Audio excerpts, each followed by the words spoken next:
नमस्कार दोस्तों, हस्तरेखा संबंधी जानकारी के साथ मैं आचार्य सोम आप सभी का मेरे इस चैनल पे स्वागत करता हूँ।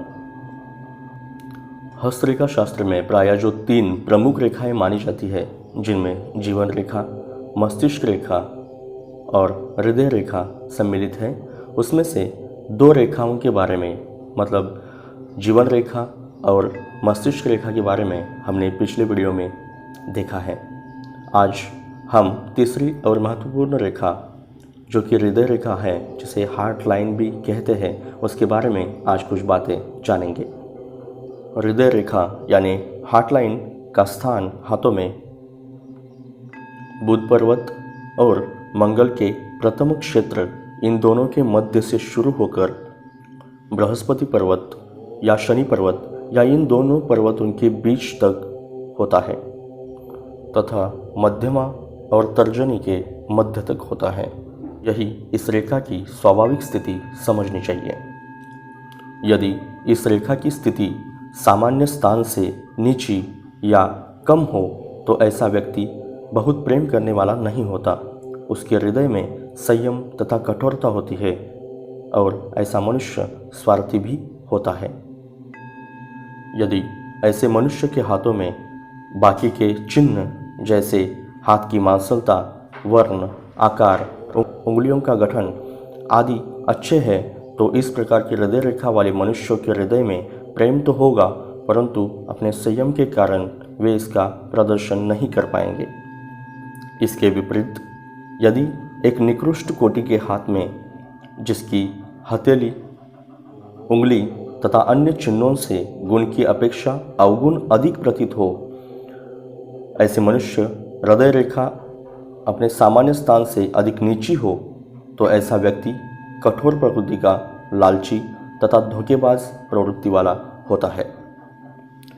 यदि हृदय रेखा बहुत ऊंची हो, अर्थात उंगलियां जहां हथेली से प्रारंभ होती है उस स्थान के बहुत समीप हो, तो ऐसे व्यक्ति बहुत उग्र रूप से प्रेम करने वाले होते हैं। उसके प्रेम में तीव्रता विशेष होने के कारण ऐसे मनुष्य ईर्ष्यालु प्रवृत्ति के भी होते हैं। यदि हृदय रेखा कुछ गोलाई लिए एक ओर से दूसरी ओर पूरी हथेली पर हो तो ऐसा व्यक्ति अत्यधिक प्रेम करने वाला होता है और अपने इस स्वभाव के कारण अत्यधिक कष्ट का सामना भी करता है। यदि इसी हृदय रेखा के साथ चंद्र पर्वत भी उच्च हो तो कल्पना का आधिक्य होने से स्वभाव में अत्यधिक ईर्ष्या आ जाती है। यदि हृदय रेखा कुछ भी गोलाई लिए न हो और बिल्कुल सीधी हो और हाथ में मृदुता या मांसलता न हो तो ऐसा व्यक्ति कठोर प्रकृति यानी कठोर स्वभाव का होता है, अर्थात उसका स्वभाव स्नेहशील नहीं होता। यदि हाथों में हृदय रेखा न हो तो समझना चाहिए कि ऐसे व्यक्ति में भावुकता तथा अनुराग या प्रेम करने की वृत्ति बहुत कम है। ऐसे व्यक्ति प्रायः स्वार्थी किस्म के होते हैं। यदि उनके हाथ में मंगल का प्रथम पर्वत भी उन्नत और विस्तृत हो तो ऐसा व्यक्ति हिंसात्मक प्रवृत्ति का भी होता है। हृदय रेखा जितनी लंबी हो और बृहस्पति के क्षेत्र में अधिक प्रवेश करती हो तो ऐसा व्यक्ति अत्यधिक प्रेम करने वाला होता है। ऐसे व्यक्तियों के प्रेम में आदर्श रक्षा का भाव भी उपस्थित होता है। हृदय रेखा स्पष्ट, लंबी और सुंदर होनी चाहिए, अर्थात यव या द्वीप का चिन्ह न हो, टूटी फूटी, कटी या फटी न हो, न अधिक पतली हो। ऐसी रेखा वाले व्यक्ति आजीवन दृढ़ प्रेम निर्वाह करने वाले होते हैं। यदि यह रेखा बहुत चौड़ी और पीली हो तो ऐसे मनुष्य को हृदय रोग की संभावना होती है। मस्तिष्क रेखा यानी शीर्ष रेखा का पतला होना और लंबा होना गुण होता है, विशेष होता है, किंतु हृदय रेखा का पतला होना गुण नहीं बल्कि अवगुण होता है।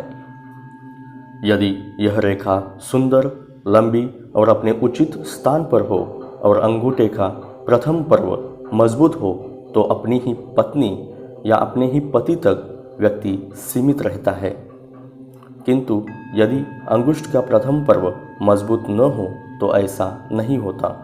ऐसा व्यक्ति अपने पति या पत्नी को धोखा भी दे सकता है। यदि यह रेखा बृहस्पति क्षेत्र के ऊपर तक या मध्य तक प्रवेश करती हो और उसमें एक ही शाखा हो तो भी व्यक्ति गंभीर और दृढ़ प्रेम प्रकृति का जातक होता है। ऐसे व्यक्ति में प्रेमाधिक्य और आदर्शवाद दोनों समान रूप से रहते हैं।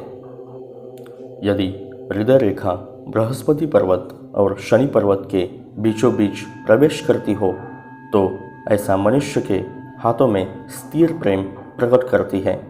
ऐसे व्यक्ति न तो प्रेम के तूफान में बहते हैं और न ही किसी किनारे पे ठंडे बैठे रहते हैं। उनके प्रेम में विशेष उल्लास और तन्मयता नहीं होती, न कि निराशा और न ही विरह उन्हें अधिक पीड़ित करते हैं। आज इस वीडियो के दौरान हमने हृदय रेखा यानी हार्ट लाइन के द्वारा कुछ महत्वपूर्ण बातों की जानकारी ले ली है। यदि आपने हमारे पहले वीडियोस जो कि जीवन रेखा और मस्तिष्क रेखा से संबंधित है आपने नहीं देखा होगा तो हमने डिस्क्रिप्शन में लिंक दे रखा है। आप उन वीडियोस के द्वारा जीवन रेखा और मस्तिष्क रेखा के बारे में जान सकते हैं। कृपया चैनल को लाइक, शेयर और सब्सक्राइब करना न भूलें ताकि आपको हस्तशास्त्र, वास्तुशास्त्र और अंकशास्त्र के बारे में महत्वपूर्ण जानकारी दे सके। मिलते हैं अगले वीडियो में कुछ नई जानकारी के साथ। धन्यवाद।